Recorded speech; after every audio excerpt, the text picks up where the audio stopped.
Hello students, welcome to my YouTube channel Geography Guru.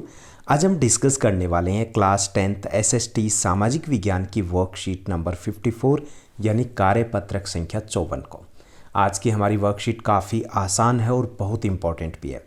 आज हम discuss करने वाले हैं ज्योग्राफी भूगोल के 7th चैप्टर राष्ट्रीय अर्थव्यवस्था की जीवन रेखाएं से संबंधित जो मैप वर्क के क्वेश्चन है, और इस चैप्टर में से एक मैप वर्क का क्वेश्चन है वो आपकी फाइनल एग्जाम में, एनुअल एग्जाम में श्योर रहने वाला है। तो ये वर्कशीट है वो काफ़ी इंपॉर्टेंट रहने वाली है। तो चलिए हम शुरुआत करते हैं आज की हमारी वर्कशीट की। जैसा कि आप अपनी स्क्रीन के ऊपर देख पा रहे हैं, ये हमारी वर्कशीट नंबर 54 यानी कार्यपत्रक संख्या 54 है।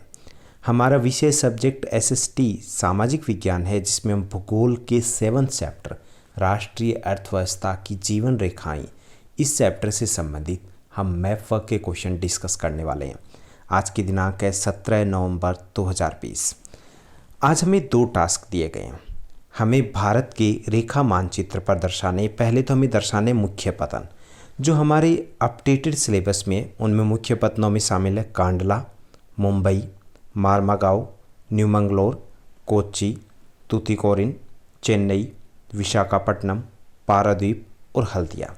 ओके, तो हमें कुछ पोर्ट यानी कि पतन को दिखाना है, दर्शाना है। दूसरा है अंतर्राष्ट्रीय हवाई अड्डे, जो इंटरनेशनल एयरपोर्ट है वो भी हमें शो करने हैं, उसी सेम पॉलिटिकल मैप के ऊपर या अलग मैप भी आप ले सकते हो।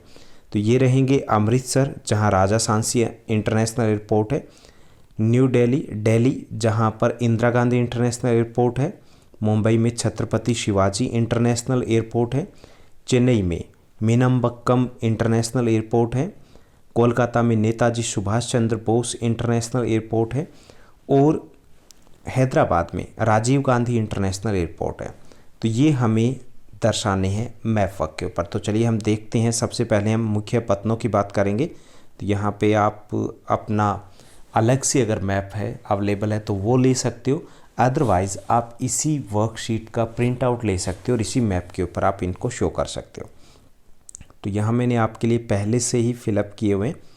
तो सबसे पहले मेजर पोर्ट्स की बात करते हैं।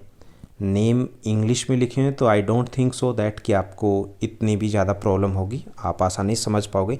सबसे पहले कांडला पोर्ट। कांडला पोर्ट है, ये गुजरात में है और हमारे दिल्ली के सबसे नज़दीक स्थित पोर्ट यही है।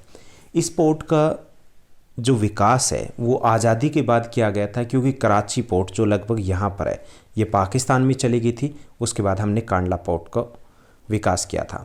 उसके बाद दूसरी जो इम्पोर्टेंट पोर्ट आती है पश्चिमी तट के ऊपर, वो है मुंबई। मुंबई पोर्ट है देश की सबसे व्यस्त बंदरगाहों में से एक है।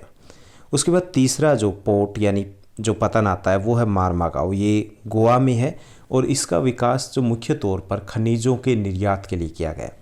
उसके बाद न्यू मंगलोर है, ये कर्नाटका में, इस पोर्ट का भी मुख्य तौर पर विकास किया गया है, वो खनिजों के आयात निर्यात के लिए किया गया है। उसके बाद हम थोड़ा और नीचे की तरफ बढ़ते हैं तो केरला में कोच्चि पोर्ट है, ये भी एक इम्पोर्टेंट पोर्ट है। यहाँ पर मुख्य तौर पर मसालों और नारियल के तेल का व्यापार किया जाता है। भारत की सबसे दक्षिणी जो पोर्ट पतन दी गई है वो है तूतीकोरिन, और इस बंदरगाह से हमारा सर्वाधिक व्यापार है वो श्रीलंका के साथ होता है। फिर चेन्नई पोर्ट है जो तमिलनाडु में ही है, ये देश की सबसे पुरानी और प्राकृतिक बंदरगाहों में से एक है। उसके बाद विशाखापट्टनम जो आंध्र प्रदेश में है, यहाँ पर मुख्य तौर पर जो आयात निर्यात होता है वो भारी मशीनों का और खनिज पदार्थों का होता है। पारादीप बंदरगाह दी गई है पूर्वी तट के ऊपर। ये जो बंदरगाह दी गई है इसका विकास उड़ीसा में किया गया है और यहाँ से भी मुख्य तौर पर भारी सामान और खनिजों का आयात निर्यात होता है। उसके बाद हल्दिया पोर्ट दी गई है। हल्दिया पोर्ट है, यहाँ पर कोलकाता पोर्ट है थोड़ा सा ऊपर की तरफ। कोलकाता पोर्ट के ऊपर दबाव कम करने के लिए हल्दिया पोर्ट है, इसको विकसित किया गया। तो ये थी बंदरगाहें जो आपके मैप वर्क में पूछी जा सकती है। दोबारा से एक बार देख लीजिए। कांडला गुजरात में है, मुंबई महाराष्ट्र, मारमागांव गोवा में, न्यू मंगलोर कर्नाटका, कोच्चि यहाँ पर केरला में है, तूतीकोरिन तमिलनाडु में है, चेन्नई तमिलनाडु, विशाखापट्टनम आंध्र प्रदेश, पारादीप उड़ीसा और हल्दिया वेस्ट बंगाल पश्चिम बंगाल में। तो ये हमारी इम्पोर्टेंट पोर्ट्स हैं जिनको आप एज इट इज़ अपने मैप वर्क में शो कर सकते हो। ये मैटर नहीं करता कि आप हिंदी मीडियम के स्टूडेंट हो, तो भी आप इंग्लिश मीडियम में भी अगर लिखना चाहो तो आप इनको शो कर सकते हो। सेकंड जो हमारा पार्ट दिया गया है वो दिया गया है हमें इंटरनेशनल एयरपोर्ट्स, वो हमें शो करने। तो इंटरनेशनल एयरपोर्ट जो हमारे सिलेबस में दिए गए हैं, पहला जो इंटरनेशनल एयरपोर्ट है वो है राजा सांसी इंटरनेशनल एयरपोर्ट, ये अमृतसर में। यहाँ पर हम शो करेंगे, आपने हिस्ट्री में भी अमृतसर को देखा था।